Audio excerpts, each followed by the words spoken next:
Bom, pessoal, boa tarde. Aqui quem fala é o Wagner Armani, sou advogado do Sartori, advogado, sócio, responsável pela área civil empresarial, junto com o Dr. Bruno Johan e os demais colegas.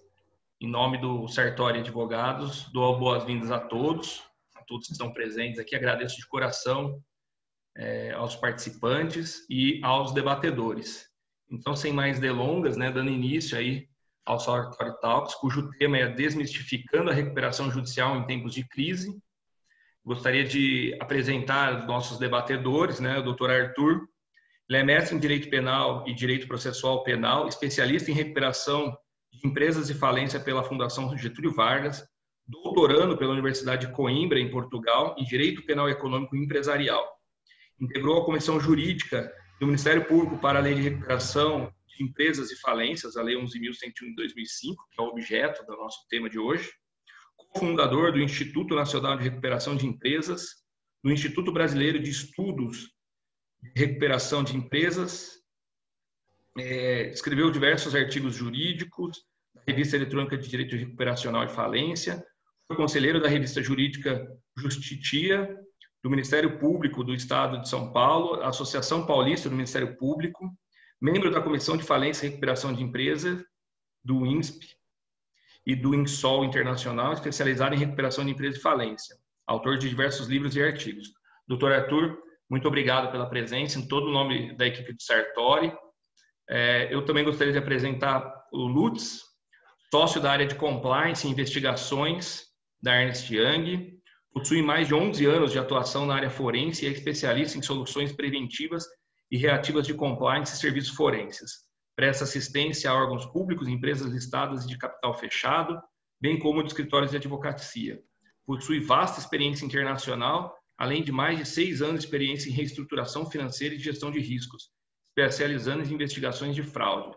Formado em administração de empresas pela Universidade de Friedrich-Alexander, é assim que pronuncia, na Alemanha, mesma instituição que detém o mestrado internacional de negócios, possui MBA em gestão financeira, auditoria e controladoria pela Fundação Getúlio Vargas, em São Paulo. Lutz, muito obrigado em nome de toda a equipe do Sartori Advogados, é um prazer enorme tê-lo aqui como debatedor na nossa mesa. Gostaria de apresentar também o Dr. Matias, gerente sênior da área de Compliance e Investigações na Ernst Young, responsável por desenvolver a prática para o escritório da Ernst Young em Campinas e todo o interior de São Paulo. Participou e liderou investigações em diversos níveis de complexidade, inclusive multinacionais relacionadas à fraude ocupacional, apropriação indevida de ativos e desvio de bens, e corrupção em empresas com atuação global. Atua em parceria com escritórios de advocacia, em projeto de investigação e discover, busca de ativos e diligências anticorrupção. Possui mestrado em criminologia na Universidade Sapienza de Roma, na Itália, e é advogado formado pela PUC Campinas. Dr. Matias, é um prazer enorme tê-lo aqui novamente. Um grande colega aí, seja bem-vindo. Obrigado, Wagner. Prazer é todo meu. Gostaria também de apresentar o Franklin. O Franklin é formado em Engenharia Eletrônica pelo IME, Instituto Militar de Engenharia, e possui MBA em Administração de Empresas pela Fundação Getúlio Vargas. Conselheiro de Administração do Instituto Brasileiro de Governança Corporativa. Sócio da FK Consulting Pro, consultoria empresarial, reestruturação, MBA e recuperação judicial. Atua também como gestor judicial no Tribunal de Justiça nos processos de recuperação judicial e falência.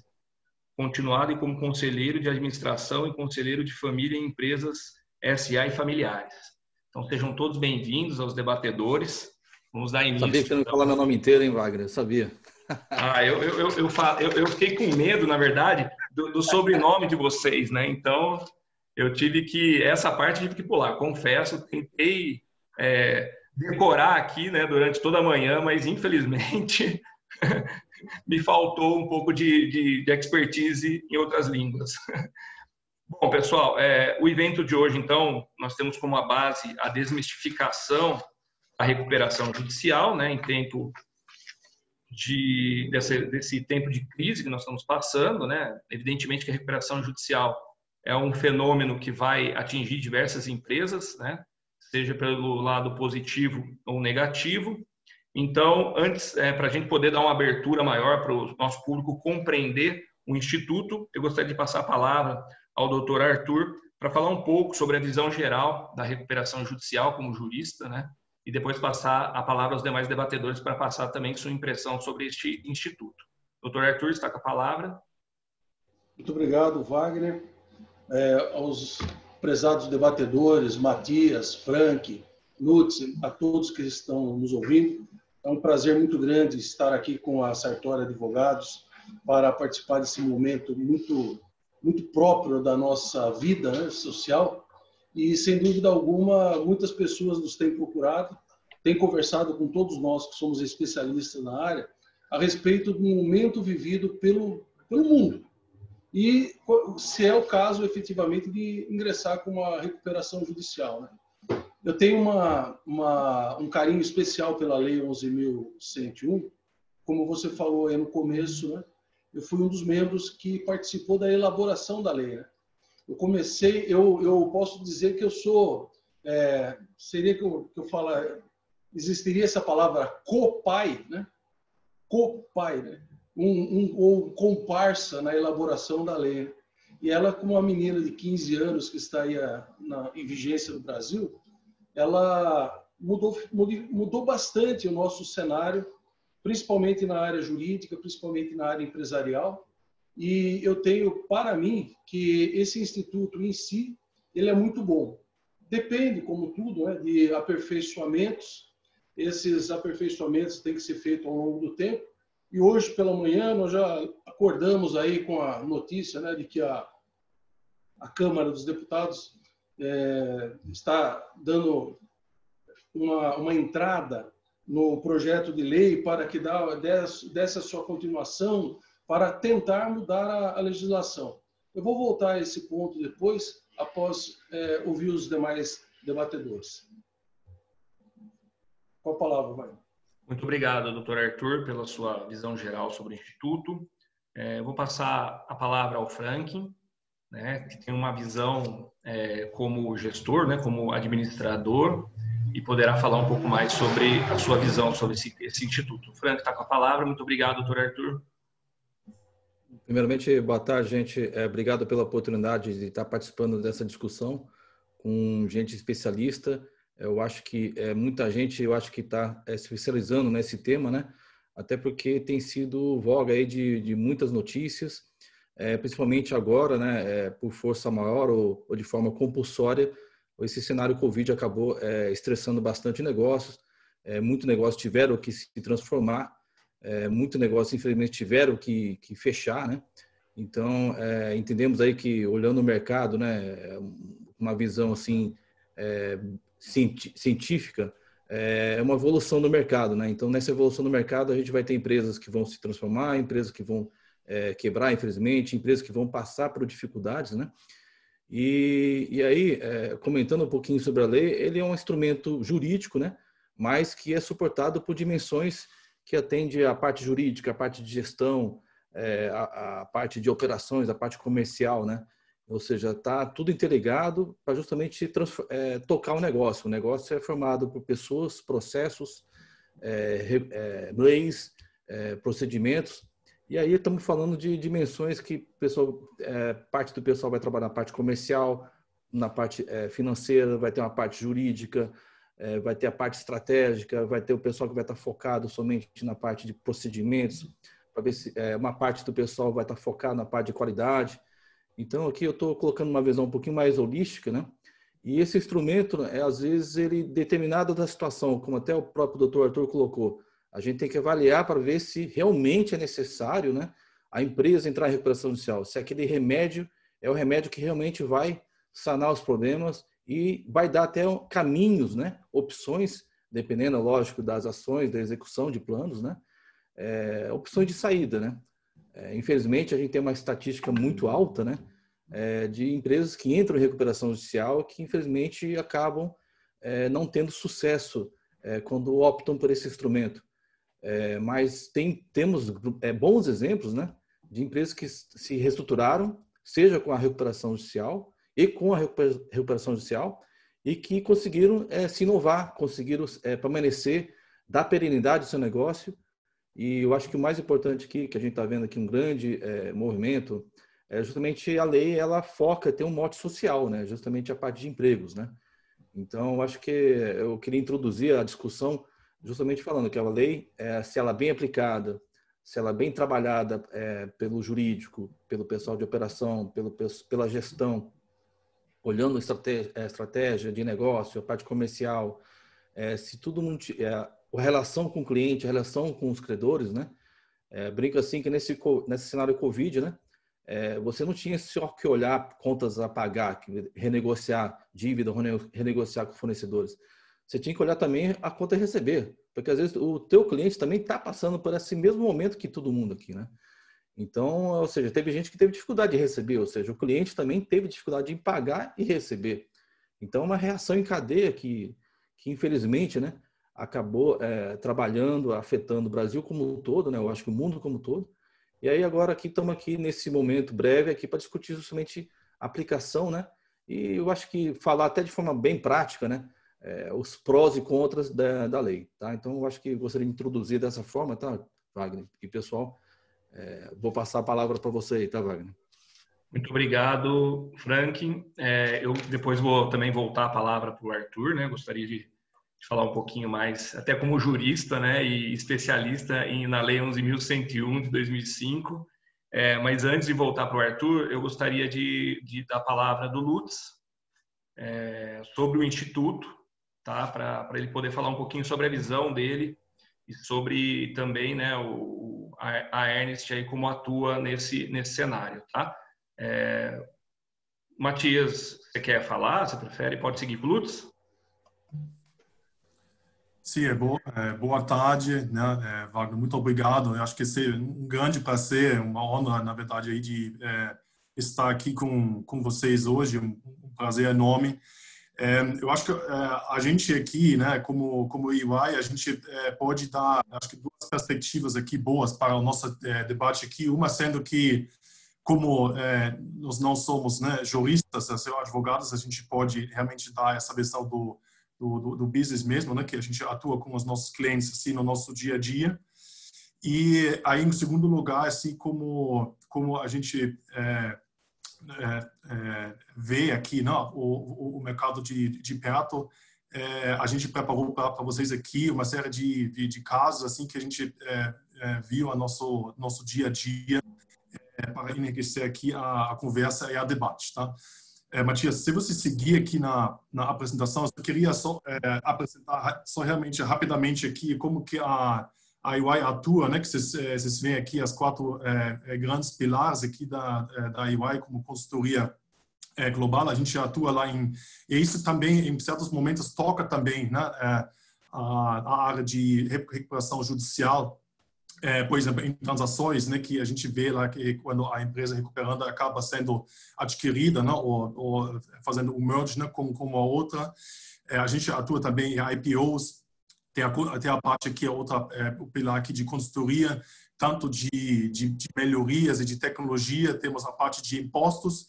Eu, Matias e eu, nós estamos trabalhando especificamente na área de gestões, que são serviços de asseguração, que além da auditoria, né, que faz a parte de auditoria estatuária, né, que emite pareceres sobre a demonstração financeira, a gente atua especificamente na área de Forensics e Integrity Services, né, que, Matias, se você seguir aqui, a gente tem quatro pilares aqui que a gente gostaria de debater com vocês hoje, em que nós vamos tocar um pouco. Primeiro, a prevenção, né, que a gente sempre fala para os nossos clientes assim, né, antes de alguém entrar em recuperação judicial aqui, os sinais são evidentes, assim, né? Outra área que realmente que é um pouco mais reativo é a parte de investigação, né? Que muitas vezes empresas em dificuldade, assim, né? Eles se envolvem em alguma má conduta, algum ato legítimo aí. E aí a gente apoia os nossos clientes mais para o lado dos credores, né? Por uma série de razões. A gente acaba trabalhando mais para os credores e aí eles têm talvez valores a receber assim e a gente trabalha com eles para desenhar estratégias para receber, né? E tudo isso é apoiado por tecnologia, né? E aí, quando isso realmente, infelizmente, a gente tem bastante agora na pandemia, no Covid, assim, que processos entram em litígios e a gente atua como peritos e assistência técnica. Tá? A gente tem aqui, olhando para a nossa lei, a gente tem aqui dois artigos que chamam a atenção. O primeiro, o artigo 168, que fala especificamente sobre o ato fraudulento, né, que causa o prejuízo aos credores. Lembrando que a fraude é um ato intencional, né, que se distingue da negligência, né, com essa intenção. E aí gera uma vantagem indevida para o fraudador, que no outro lado é uma vantagem, uma desvantagem para o credor que a gente mais trabalha. Tá? O outro artigo que se destaca aqui é realmente referido aos bens, né, que poderiam ser desviados, ocultados, né, ou omitidos. Isso que é um tema que a gente trata bastante, assim, né, que os bens poderiam ser, né, tanto tangíveis ou intangíveis, né. A gente trabalhou já bastante com casos envolvendo patentes, direitos de marca, né. Aí, no outro lado, se nós falamos de bens tangíveis, a gente divide entre recursos financeiros mesmo, né, dinheiro espécie, né, recursos financeiros, né, em contas bancárias mesmo, ações, títulos, né, que a gente já via de tudo. Aí, no outro lado, também, bens que a gente separa entre bens que são imóveis, né, que, sei lá, locais de produção, né, apartamentos, instalações, né, que não podem ser removidos, e bens realmente movíveis como carros, né, embarcações, e até já fizemos busca de bens de jatinho. Tá? Então, eu acho que com esse cenário, eu gostaria de fazer a abertura aqui, né, aqui à direita, aqui embaixo a gente colocou as soluções, não, que a gente mais trabalha, que o busca de ativos, que o Matias vai entrar um pouco mais em detalhe. O monitoramento, que eu já mencionei, que é mais uma coisa de prevenção para os credores, nossos clientes, que para até, né, se prevenir de uma situação de dificuldade. E aí, quando o ato ocorreu, assim, que a gente apoia com investigação de fraude e em casos de processos com laudos periciais. Tá? Então, Wagner, muito obrigado por esse primeiro momento. Volto a palavra para você. Muito obrigado, Lutz, pela apresentação, né, para ter uma visão diferenciada também da recuperação judicial pelos credores, né, é importantíssimo, como o Franklin destacou, né, que a recuperação judicial é uma ferramenta útil para quem está em dificuldade econômica financeira, mas também, né, dentro dessas precipitações pode acontecer algum desvio, alguma situação e que o empresário está usando mal a ferramenta, né? A ferramenta, ela é uma ferramenta para o bem da sociedade, né? É um compartilhamento dos riscos da sociedade e, por conta disso, pode ocorrer, não é em todo caso, evidentemente, algumas situações irregulares. Então, como suporte do credor, eu acho essencial também falar sobre isso, tendo em vista que a recuperação judicial tem sempre dois lados. O lado da devedora, que está em dificuldade econômica financeira, mas também o lado dos credores, que, em que pese a dificuldade financeira, né, ele prestou o serviço, ele forneceu um determinado produto e gostaria de receber por isso. É claro que vai entrar na regra geral da recuperação judicial, mas ainda assim há uma necessidade de um estudo bem estruturado para defesa dos seus direitos. Tá? Eu vou passar a palavra para o Matias, então, para a gente poder fazer essa primeira rodada, depois eu volto para o Arthur e para o Franklin também fazerem mais algumas considerações. Tá bom? Matias, está com a palavra.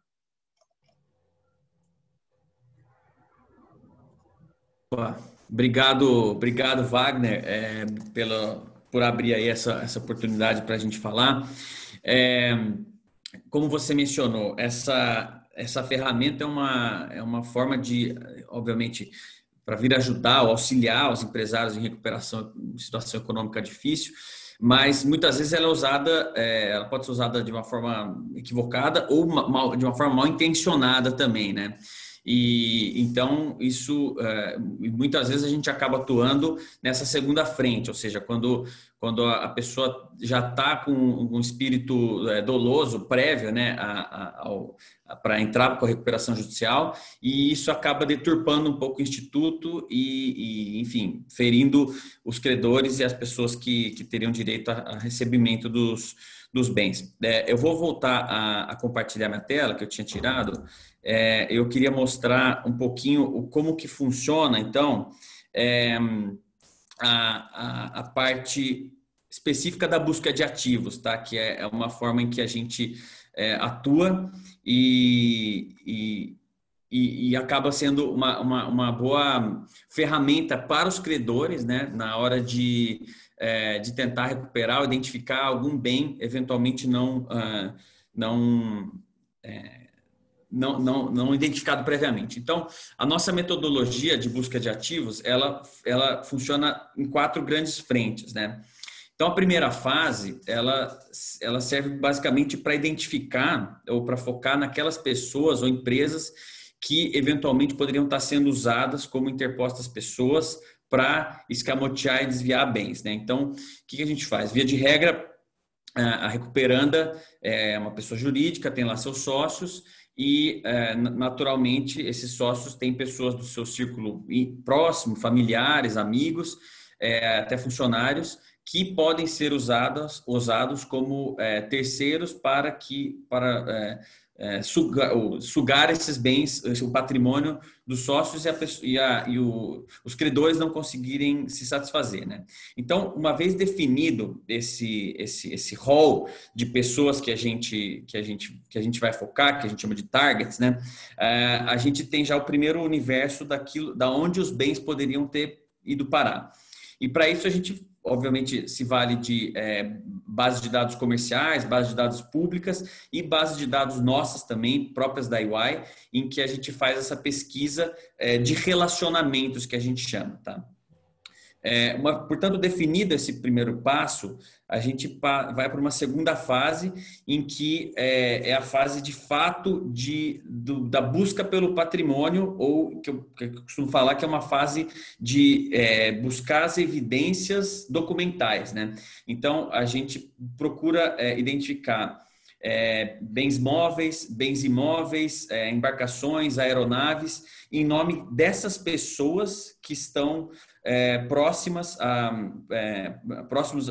àquele a empresa recuperanda e no círculo próximo dos targets, né, que eventualmente tenham bens que foram dos proprietários das empresas em recuperação ou dos sócios delas, né?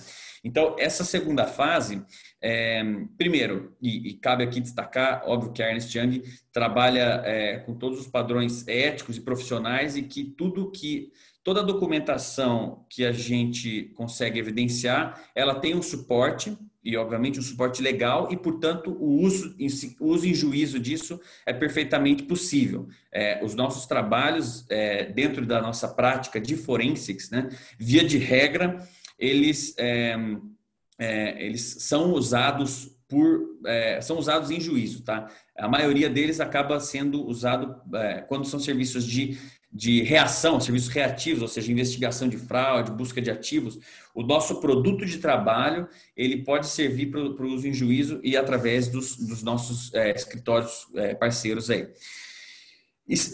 Finalizada essa segunda fase, que a gente já tem, portanto, como eu disse, de evidenciação documental, a gente passa por uma terceira fase, que é uma evidenciação in loco, tá? A gente faz uma pesquisa presencial, física, e em que a gente pode eventualmente identificar novos bens ou um patrimônio novo que a gente não conseguiu identificar nessa segunda fase, e a partir disso isso vai crescendo e vai aumentando e vai expandindo ainda mais as nossas pesquisas, tá? Então, por exemplo, a gente identifica lá um imóvel na matrícula de imóveis, né, do nome de um sócio ou de um familiar de um sócio da empresa recuperanda, e a partir disso a gente faz uma visita ao local e identifica que lá tem, sei lá, um carro que a gente eventualmente não tinha identificado, um veículo, alguma outra fonte, alguma outra pista de fonte que a gente possa pesquisar, e aí a gente inclusive volta para a primeira fase e faz uma busca reversa, ou seja, a partir desse veículo, quem que era, por exemplo, o proprietário dele? E aí a gente vê se essa pessoa possui uma relação direta ou indireta com o nosso target. E aí a gente tenta montar todo o quebra-cabeça para falar, olha, esse veículo tá em nome dessa pessoa, mas o beneficiário final pode ser porque eles têm essa ligação numa empresa X. Enfim, a gente tenta montar essa colcha de retalhos para fazer que no final do dia ela fique uma imagem clara de onde estão os bens que podem ser alvo de recuperação. E por fim, uma quarta fase é através do uso dos nossos escritórios, da nossa rede, né, de escritórios multinacional, em que eles também, que essa prática de forensics também existe. E aí a gente, se durante a nossa investigação a gente identificar algum indício de internacionalização do bem, de evasão de divisas ou de atividade comercial industrial fora do país, a gente também volta para a primeira fase e começa esse background check daí lá fora, tá? Para tentar fazer com que o credor se satisfaça através de um seizure, né? De uma apreensão ou de uma busca de um bem numa jurisdição estrangeira. Então, essa nossa frente, essa nossa solução de busca de ativos, ela obviamente pode ser usada em âmbito de uma recuperação judicial, mas ela serve para qualquer tipo de execução ou qualquer tipo de caso em que você precise identificar bens ou queira identificar bens de um credor que não possui bens no nome dele ou de difícil acesso, entendeu? Então, através dessa metodologia, a gente consegue auxiliar os credores aí no âmbito de uma recuperação judicial. E depois eu vou voltar para falar de alguns casos, alguns exemplos e trazer na prática como que a gente pode atuar através dessa nossa metodologia aqui. Wagner, obrigado. Devolvo a palavra aí, então para você. Bom, muito bom, Matias e Lutz, né? Apresentaram aí como dentro da recuperação, por uma visão do credor, né?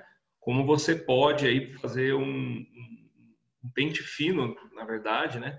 Para verificar eventuais situações de fraude. Como eu disse, não são todas as situações, né? Vai depender de caso a caso. Como o Matias falou, ele vai trazer alguns casos mais práticos, tá? Quando voltar aí a palavra. Mas também a recuperação judicial é uma ferramenta de reorganização do empresário, né? Não é necessariamente um instituto que vai trazer uma fraude, né? Então, eu passaria a palavra para o Dr. Arthur para falar um pouco mais sobre a recuperação judicial, né? A prática da recuperação judicial, como jurista. Dr. Arthur, por favor, está com a palavra, fica à vontade. Obrigado. Aí. Muito obrigado ao pessoal. Bom, foi muito bom os slides passados pelo Lutz e pelo Matias, e eu me sinto profundamente honrado, viu, Lutz?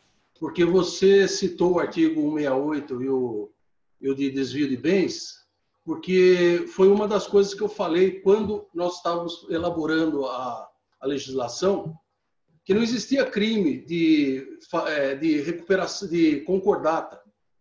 E eu disse lá atrás, no Congresso, eu falei assim, nós temos que colocar o crime também na recuperação judicial, na recuperação extrajudicial.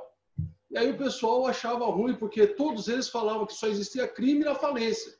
E na concordata não podia existir. Eu falei, não, nós temos que fazer.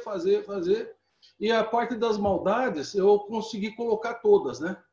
Não foi mais um pouco mais, porque eu era promotor de justiça. Então, deixa eu explicar para o público, né? Eu fui promotor por 20 anos na área de falências. E eu trabalhei na área de falência, primeiro com a lei antiga e depois com a lei nova. A mudança foi uma mudança assim, muito grande, são dois institutos completamente diferentes. E o que tem na nossa lei, na legislação em relação à recuperação da empresa, eu costumo dizer que é uma lei multitudinária, como o Frank disse.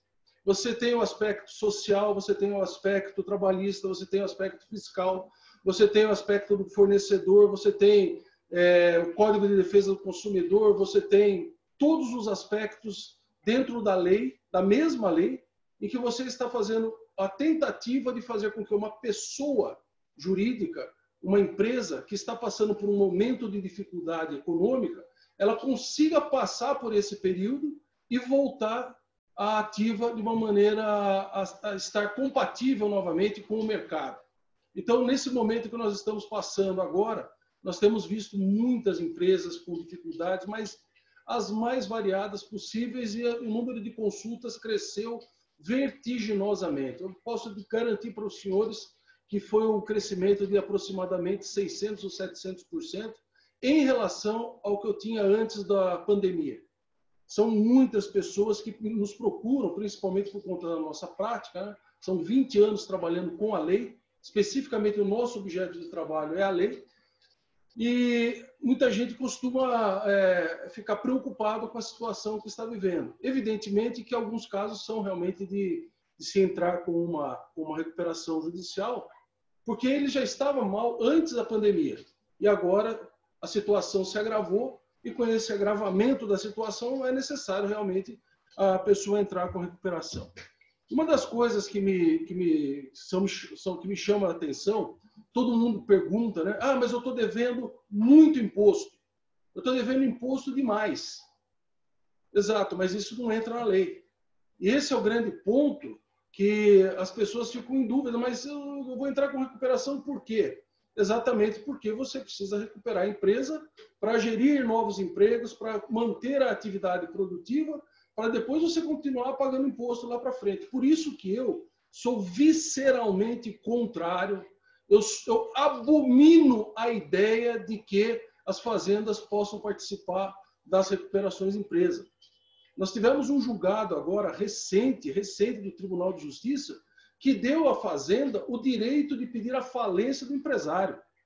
Quer dizer, o Estado, isso é contra a Constituição, porque a Constituição determina que é dever do Estado preservar as empresas, preservar economias, preservar o pleno emprego, a busca do pleno emprego, e simplesmente o Tribunal de Justiça do Estado de São Paulo deu uma decisão autorizando que a fazenda possa pedir a falência do empresário. Isso é a quinta essência do absurdo jurídico.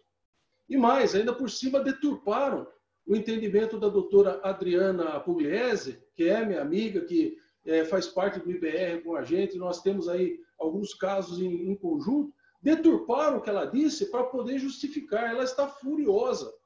E, evidentemente, nós gostaríamos que o STJ decidisse o mais rápido possível que ela não pode entrar.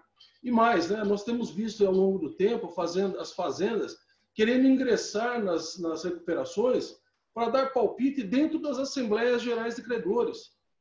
Dizer, não, está devendo muito imposto, etc. Mas espera um pouquinho só, ela está devendo muito imposto, isso aqui a gente vai resolver fora daqui. Por isso que esse projeto ele é abssalmente prejudicial ao empresário. Se você colocar a fazenda dentro da recuperação, aí é a morte de todas as empresas. Porque se der poder de veto para o Estado decidir, todos os empresários no Brasil estão perdidos, porque todos eles devem impostos. Então, nós temos que lembrar uma outra coisa. As duas situações jurídicas, Estado e empresariado, são coisas díspares. O Estado ele é regido pela legalidade estrita, ao passo que o empresariado ele é regido pelo direito privado, onde é facilmente maleável o direito de cada um dos credores, que ele pode ceder uma parte deles. Então, são duas coisas absolutamente distintas que não podem estar na recuperação. Se, por acaso, colocar um procurador do Estado para decidir uma recuperação, ele vai falar, eu quero 100% do meu crédito. Porque vocês já imaginaram se, por acaso, algum empresário falar assim, olha, eu vou pôr no meu plano aqui, que eu concedo, que eu vou pedir o abatimento de 40% do meu débito para pagar em 10 anos. E aí tem um procurador do Estado, procurador da União, do Estado, do município, e fala assim, eu concordo com isso. No dia seguinte vai chover ação de improbidade administrativa contra ele. E mais, na época do projeto, quando nós estávamos discutindo quem ia ser o presidente da Assembleia Geral de Credores, aí um iluminado de um deputado falou assim, não, a gente coloca o promotor de justiça para ser o presidente. E eu disse para o deputado, né, numa daquelas audiências, falei assim, se o senhor colocar o promotor para fazer, às vezes, de presidente, a Assembleia não termina, que vai sair 90% preso. Porque o pessoal discute abertamente, essa foi com nota assim foi a nota daquele jeito, isso aqui nós não fizemos, isso aqui está errado, isso aqui é assim. Não sai a Assembleia. Não sai a Assembleia. Então, nós não podemos ser ingênuos em dizer que a presença do Estado vai garantir ao empresário o direito dele se recuperar. Ao contrário, vai ser um entrave para as recuperações judiciais. Outro aspecto, né? Existe um estudo da Fiesp antes da pandemia, que isso norteou, inclusive, a elaboração dessa mudança para a legislação. Que a cada emprego direto que se fecha, cada emprego direto, uma pessoa que está empregada, ela é demitida, automaticamente 5 outras pessoas são atingidas. 5 outros empregos são fechados também. Ou são fechados, ou são diminuídos, ou não tem condições de se pagar aquela pessoa, e aí vira um complexo em cadeia. E as pessoas vão sendo fechadas, vão perdendo emprego, até nós ficarmos aí numa situação em que a economia, como um todo, não consegue se recuperar. Então, nós temos a recuperação judicial, é um instrumento para favorecer o bom empresário, para favorecer o empresário honesto, para favorecer aquele empresário que, como todos nós que estamos aqui ouvindo estas colocações, nenhum de nós aqui deseja o mal para si mesmo. Ninguém sai de casa querendo falar assim, hoje eu vou quebrar a minha empresa. Hoje eu vou fazer um negócio errado para me prejudicar e prejudicar terceiros. Ninguém faz isso. Então, todos os empresários, quando constituem uma empresa, eles têm em si uma boa fé. Eles têm dentro da sua organização o princípio da boa fé, o princípio da negociação séria e honesta. É isto que deve nortear as empresas em recuperação. O trabalho que o Matias faz e que o Lutz faz são trabalhos que são daqueles empresários fora da curva. E eu, como promotor de falência, eu posso dar mais 200 mil exemplos que vocês queiram a respeito do assunto. Por exemplo, na época, quando começou a Lava Jato, eu era o promotor de falência e veio um monte de gente perguntar para mim o que eu achava das empresas que estão envolvidas na Lava Jato entrarem com recuperação judicial. Eu disse terminantemente, sou contra. E se cair na minha mão, eu vou dar parecer porque eles não são empresários sérios e honestos imbuídos da boa-fé. E dei pareceres nesse sentido. Dei vários pareceres nesse sentido. Evidentemente que eu fui voto vencido em todos. Vem a preservação da empresa, vem aquela situação, e nós vamos fazer o processo criminal contra eles separados. Então, nós temos aí 2 situações bem distintas. Primeiro, o Estado não pode participar. Segundo, a recuperação judicial é um instrumento para que nós possamos proteger os bons empresários. E aí vem a terceira situação que cai nas nossas mãos, como advogados, como cultores do direito. Quanto fica para entrar com a recuperação? E aí vem o problema do custo. Então, vocês imaginem a situação. O empresário já não está bem das pernas, porque ele está devendo para um monte de gente e não consegue, às vezes, nem pagar o cotidiano. Se ele, por acaso, imaginar em entrar com a recuperação, imediatamente todos os bancos, todos, cortam o crédito dele. O scroll dele cai da letra B ou letra C que está para a letra H. Letra H significa zero de dinheiro. Zero. Ele não consegue descontar mais nenhuma duplicata em nenhum banco. Aí o que ele faz? Ele vai partir para vamos dizer assim, o mercado informal, né? Na mão do agiota. E aí, se ele não tiver condições, ele não consegue se sustentar por um período de processamento da recuperação judicial. que vai, em São Paulo, vai demorar aí por volta de 6 meses, 1 ano, 1 ano e meio, 2 anos, até o deferimento da recuperação judicial. Ao passo que no interior, vocês não têm noção como que funciona. É horrível. Por quê? Porque não tem especialização. Porque o funcionário que trabalha com o processo de recuperação judicial é o mesmo que trabalha com o processo de separação, é o mesmo que trabalha com o processo de possessório, é o mesmo que trabalha com a ação civil pública, é o mesmo que trabalha com mandado de segurança. Então, o que acontece? Pela falta de especialização no interior, esse processo se arrasta por 2, 3, 4, 5 anos e a pessoa não consegue se recuperar durante todo esse período. Então, a pessoa tem que ter esta visão. O custo da recuperação judicial ele é alto. Mais do que isso, o tempo da recuperação judicial é um tempo muito elevado. Em determinadas comarcas do interior, até pela falta de capacidade de cognição do juiz, de cognição do promotor, de cognição dos funcionários do cartório, não se consegue um processamento rápido. Aí nós temos o custo. Vai ter que se pagar de 2% a 5% de remuneração para o administrador judicial. Isso pode ser dividido em várias parcelas? Pode, mas é mais um custo. É mais um valor que está sendo pago para uma terceira pessoa. Ou seja, o empresário já está sem dinheiro, vai ter mais um custo de 2% a 5%, e aí vem o custo do processo. Aí nós temos expedição de cartas para todos os credores, temos publicações de editais, tem a elaboração do plano de recuperação da empresa, que você tem que convencer os credores de que o devedor ele está numa situação momentânea e que ele vai passar por isso, e aí para ele entrar com esse período, com esse momento e fazer com que o plano seja um plano factível, ele vai chegar e falar assim, uma empresa de combustíveis, posto de combustível, eu vou vender 50 milhões de litros de combustível por mês.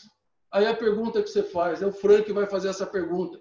Alguma vez na vida você vendeu 50 milhões de litros de combustível no mês? Não. Em 6 meses? Não. Em 1 ano? Não. Ou então como é que você vai prometer isso para os seus credores? Ou seja, os seus credores vão estar lá com o Matias e com o Lutz, olhando, os dois vão falar assim, está furado isso aqui.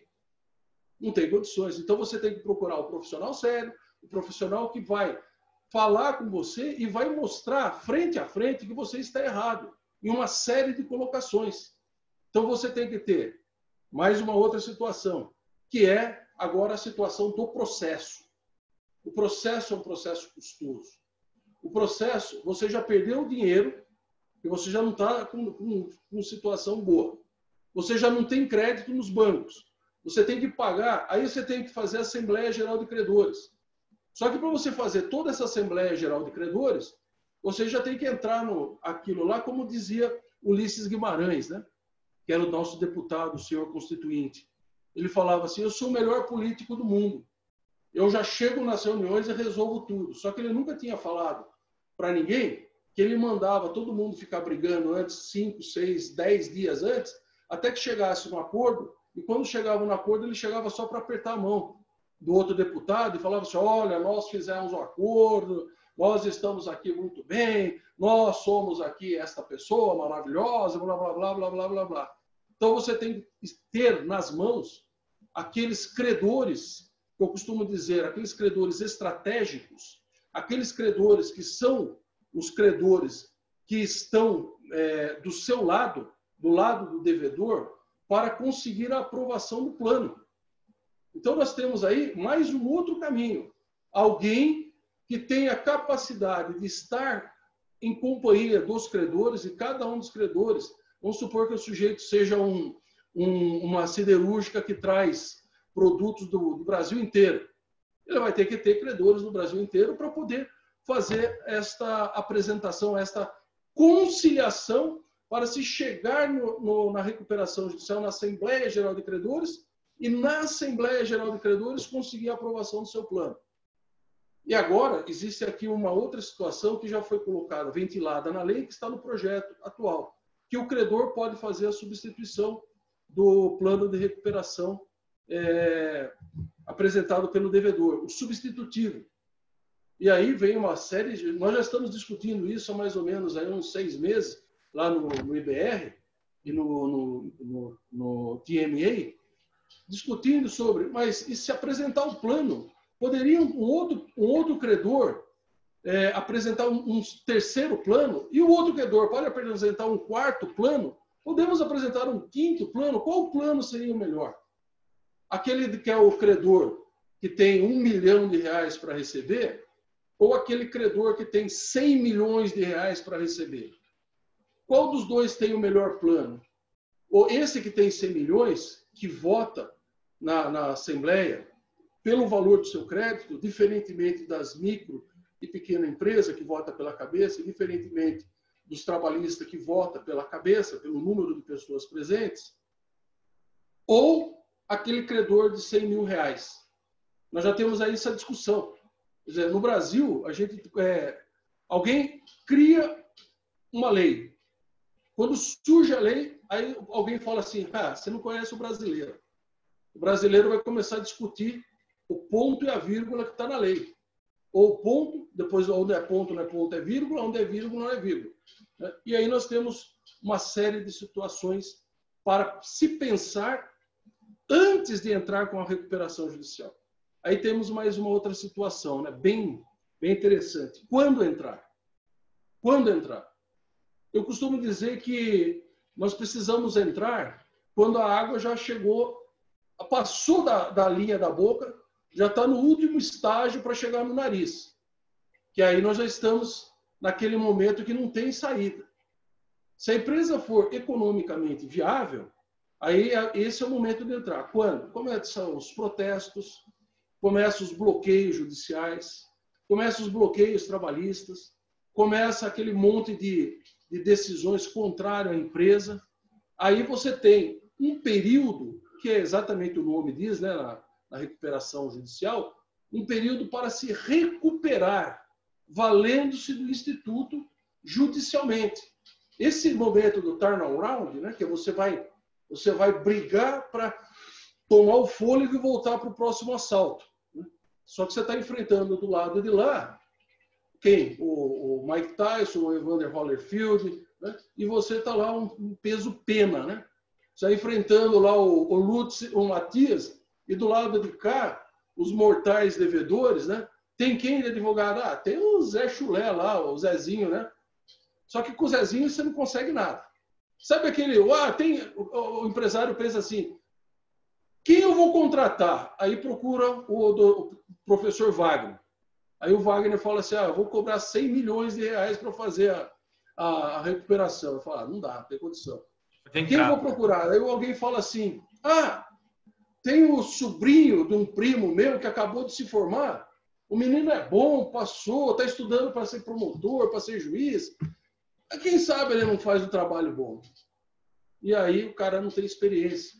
Aí o cara não tem bagagem. Aí a pessoa não consegue desenvolver, ele pode ser a melhor pessoa do mundo, mas falta para ele uma coisa, chamado know-how, chamado para ele capacidade para aguentar até a pressão que existe contra ele. Então, por isso que hoje no Brasil, né, nós temos aí 1 milhão de advogados e nós temos especialistas na área, 60, 70 pessoas, 60, 70 escritórios, um deles é o Sartori, advogados, né? Que está aqui patrocinando para a gente essa nossa discussão. Por quê? Porque é um trabalho hercúleo. Nós não podemos, até um escritório de advocacia, e um amigo me ligou esses dias, vamos entrar com recuperação judicial? Eu falei, vamos entrar com recuperação judicial. Legal. A primeira pergunta que eu fiz, quantos advogados você tem no seu escritório? Eu tenho 10. Falei, e os 10 vão ficar full time na recuperação? Pode ser, porque... Não, mas se você faz o que eu faço crime, faço trabalhista, eu faço ação acidentária, faço isso, faço aquilo, blá, blá, blá, blá. Desculpa. Na recuperação judicial, você vai ter N processos separados, que é credor que vai brigar pelo crédito, é credor que vai impugnar o crédito, é o processo em si da recuperação que é desgastante.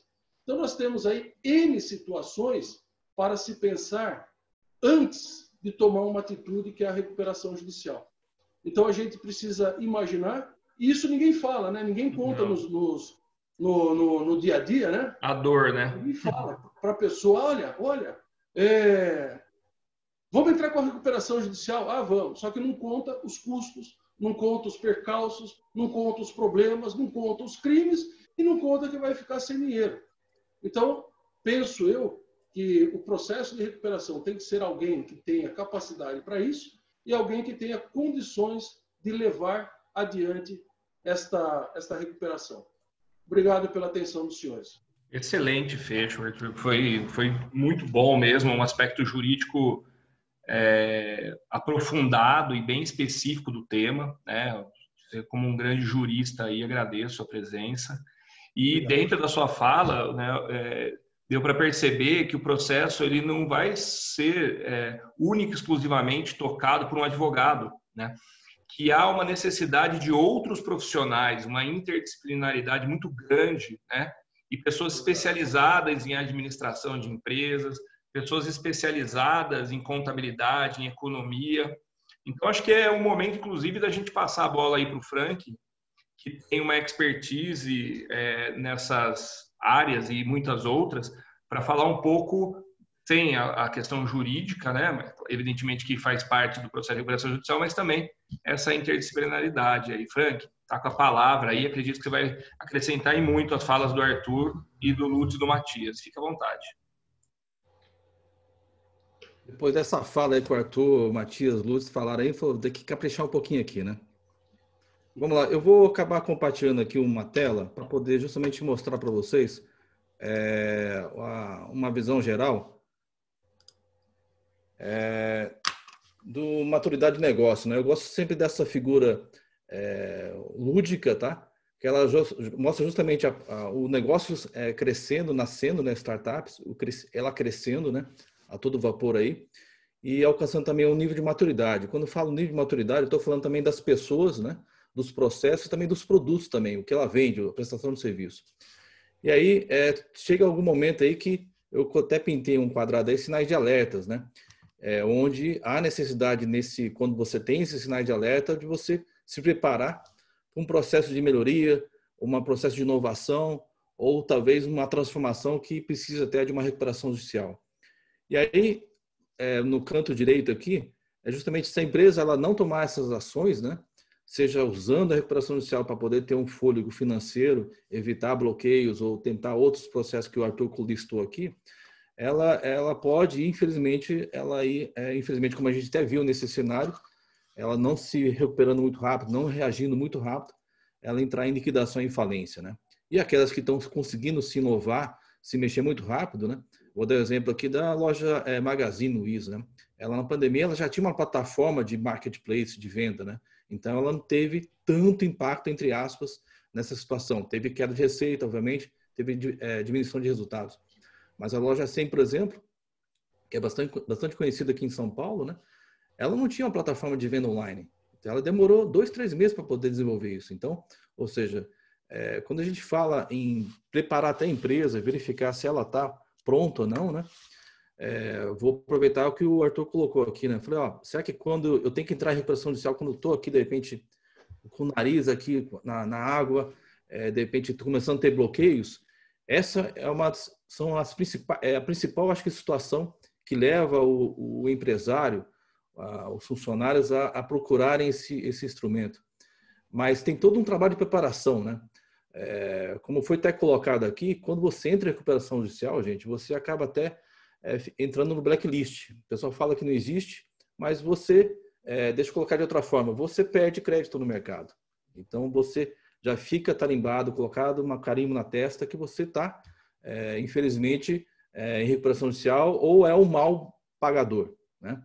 E, consequentemente, você perde crédito. Ou seja, aquele fornecedor que te dava crédito, te dava 30 dias para você pagar, quando você entra em recuperação judicial, ele agora fala assim, opa, agora comigo é só à vista, né? Então, ou seja, tem todo um trabalho também antes de você também acumular caixa, você se preparar a empresa, você otimizar seus recursos. E, infelizmente, né, devido à má gestão não é nem má gestão, de repente a falta de acompanhamento melhor às vezes do negócio, você acaba perdendo a mão do negócio e, infelizmente, a empresa começa a ficar um pouco inchada, ou os processos não acabam, de repente, sendo melhorados ou tendo aquela melhoria contínua. E aí acontece que, de repente, você olha de um dia para o outro e você fala, nossa, agora eu estou com essa dificuldade, sendo que se a gente tivesse uma gestão, disciplina, a gente estaria já, de repente, numa situação bem melhor. Então, antes de entrar em recuperação judicial, eu já tenho que preparar o caixa, eu já tenho que ter já um caixa acumulado e, às vezes, eu tenho que renegociar com o fornecedor para justamente acumular esse caixa. Eu tenho que começar a pegar crédito, vender os meus ativos, porque não da empresa em si, mas, de repente, os próprios pessoais, para poder passar esse momento difícil. Quando essa situação geralmente quando já começa o quê? Começar, você já não conseguir pagar, você já começar a ter perda de crédito no mercado. Eu falo assim, o que eu tenho que fazer? Começar a vender meus ativos para poder acumular caixa, se eu tiver que realmente entrar em recuperação judicial. E o Arthur colocou também, eu acho que todo mundo aqui sabe, né, que infelizmente, às vezes a consultoria, a assessoria, para poder entrar em recuperação judicial, né, vender a recuperação judicial, tem muita gente vendendo a recuperação judicial de forma, de repente, irresponsável, que ou seja, as pessoas não explicitam, não colocam muito claro, no papel, inclusive, os custos que eles vão ter após a recuperação judicial. E como foi até colocado, independente se é no interior ou na capital, onde tem várias especializadas, um processo de recuperação judicial, ela dura no mínimo 1 ou 2 anos. E não e você, quando você entra, e depois de quando você enxerga essa situação que, de repente, as pessoas não te comunicaram, né, não te assessoraram, falou assim, para sair disso, como é que fica? Tem todo também um procedimento legal para ser feito, tem que ser em assembleia, e como é que você vai conversar isso com o credor, né? Então, eu digo assim que quando a gente olha um negócio, né, eu coloquei até um desenho aqui, né, a gente tem que estar preparado, né? Eu comecei a tomar remédio, infelizmente, de pressão, mas qual que era o remédio que eu tinha que ter feito antes? Antes de precisar tomar esse remédio de pressão, que poderia ser o remédio chamado, de forma analogia, recuperação judicial. Eu tinha que ter feito um exercício, eu tinha que ter tido disciplina na minha gestão, eu tinha que ter, de repente, inovado, investido o capital de giro em inovações para não chegar nesse momento. Agora, chega um momento que você não tem mais como correr e você tem que tomar um remédio, seja para tomar remédio para pressão, seja para poder, infelizmente, entrar em recuperação judicial. E nessa recuperação judicial, você começa a pagar tem os efeitos colaterais e tem um preço disso. Qual que é o preço disso? Que foi até colocado pelo Arthur e também estou colocando aqui. Você tem um custo do administrador judicial, você tem um custo da assessoria de gestão, você tem um custo dos advogados, você tem um custo de capital de giro que você às vezes precisa procurar. Os bancos de primeira linha já vão, de repente, já fechar as portas, porque, de repente, são esses bancos que são os credores do seu processo. Então, você tem que procurar instituições financeiras de segunda, terceira linha, ou, de repente, no paralelo, ou seja, então, ou, de repente, agiotas nisso, para poder justamente colocar dinheiro no teu recurso para dinheiro de operação para a empresa não parar, né? Então, isso, infelizmente, é o cenário de um empresário que quer se recuperar. E quando a gente entra também, às vezes, num processo em que o empresário também ele entra com outro viés, com outro objetivo, né?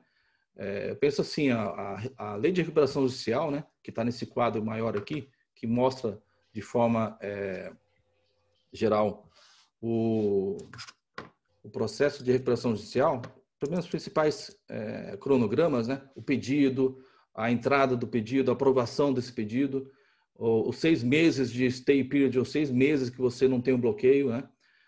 Outro ponto importante que a gente vale colocar aqui, que nem todos os pedidos, não é só você montar uma peça, colocar todas as informações ou documentos necessários para você entrar em recuperação judicial, que você tem até aprovação disso, né? Eu acho que o Arthur também pode comentar sobre isso também.